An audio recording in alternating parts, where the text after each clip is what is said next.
অনেক মেয়ে বলবে তোমাকে ছাড়া কাউকে বিয়ে করতে পারবো না, মানে এমন একটা ভাব তোমাকে বিয়ে না করতে পারলে মরেই যাবে। কিন্তু খেয়াল রাখবা, মেয়েরা কিন্তু বেটার অপশন খুব ভালো খুঁজতে পারে। আজকে তোমাকে বেটার মনে হচ্ছে, তোমাকে বলছে আই লাভ ইউ, কালকে আরেকটা টাকাওয়ালা পাইলে, অনেক মেয়ে তো এমন আছে টাকাওয়ালা আর সরকারি চাকরি পাইলে বুইড়া মুইড়া দেখার টাইম নাই, টাকলার সঙ্গে বিয়ের পিড়িতে বসে যায়। পুরুষ মানুষ সব সহ্য করতে পারে, বেঈমানি পুরুষ মানুষ সহ্য করতে পারে না।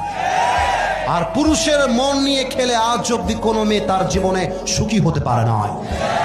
যত মেয়ে পুরুষের সঙ্গে বেঈমানি করবেন, শুনে রাখেন, মেয়ে মানুষের ডিভোর্স একবার হইলে কলঙ্ক যে লেগে গেল, এই কলঙ্ক কখনো মুছে যায় না। আর পুরুষ মানুষের ডিভোর্সের দাগ লাগলে সমাজে 2 পয়সার দাম কমে না। অতএব বেঈমানি করলে পুরুষ মানুষের কোনো ক্ষতি নাই, সব ক্ষতি একজন মেয়েরই হয়। যুবক ভাইরা, ঠিক কিনা বলো?